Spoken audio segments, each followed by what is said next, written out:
I respectfully acknowledge the Ku-ring-gai people. I'm honoured to recognise our connection to Ku-ring-gai country, history, culture and spirituality through these locations, and strive to ensure that we operate in a manner that respects and honours the elders and ancestors of these lands. I also acknowledge the traditional owners of lands across Australia, their elders, ancestors, cultures, and heritage, particularly the Ku-ring-gai people who have contributed to my understanding of Indigenous education and perspectives. When reflecting on my own attitudes when discussing Indigenous Australians, it pains me to say they were not always positive. This is as a result of influence from family views and values, and media stereotypes and misconceptions. However, since starting work in a local school with an Aboriginal carving on site, I have been exposed to a number of incredible Indigenous people who have prompted a shift in these inaccurate attitudes and opinions. These shifts have had an innate impact on my own teaching journey by encouraging me to rewrite any negative attitudes and opinions with realistic and factual ones. As Roger 2014 states, Indigenous education is encouraging students to develop respect for diversity and understanding of cultural differences, to which I strongly agree. The incorporation of Indigenous studies, or even the integration of Indigenous values within the curriculum and within my pedagogical practices, will encourage me to inherit a more accepting, understanding and supportive classroom environment.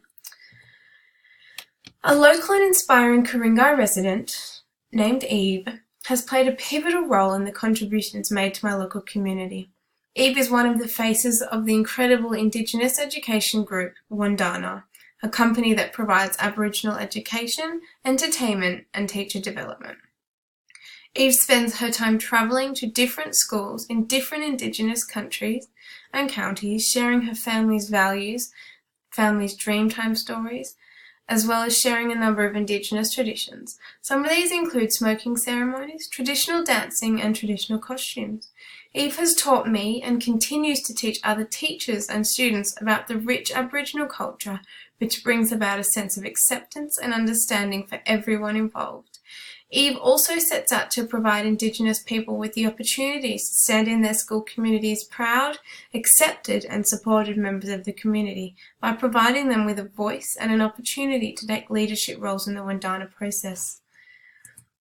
Inheriting this knowledge into my own teaching practices will provide my students with such rich, meaningful learning opportunities. As Janka Porter and Kirby 2011 state, utilising the 8 Ways pedagogical framework incorporates 8 interconnected pedagogical approaches that enhance learning by focusing on a holistic, visual and kinesthetic view on learning. These 8 ways include storytelling, deconstruct, reconstruct, nonlinear, land links, community links, nonverbal, learning maps, and symbols and images. A few of these really resonate with my style of teaching and I believe could be incorporated into the classroom seamlessly. Storytelling is fundamental in encouraging students to share and value each other's stories, whether this is sharing commonalities or whether it's sharing their differences. This could be incorporated in a classroom at the beginning of every day as part of circle time.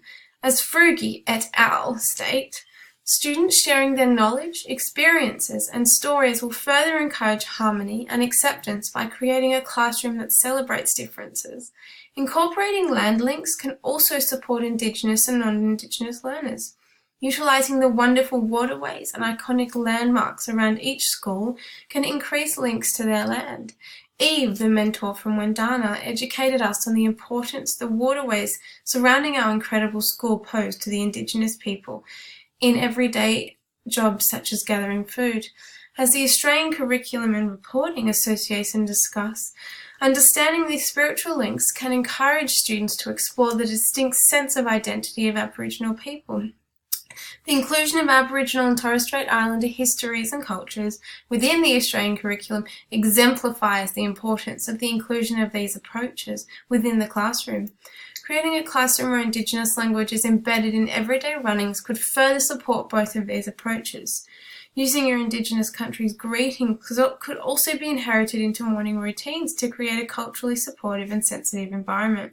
As Purdy's study suggests, programs such as A Way Forward A program that focuses on the reintegration of Indigenous language within the schooling system is one of the only ways to recover these languages across Australia. With attitude shifting and influential Indigenous people using their knowledge in areas such as school, it will impact the way in which people view the importance of Indigenous concepts, values and ideologies.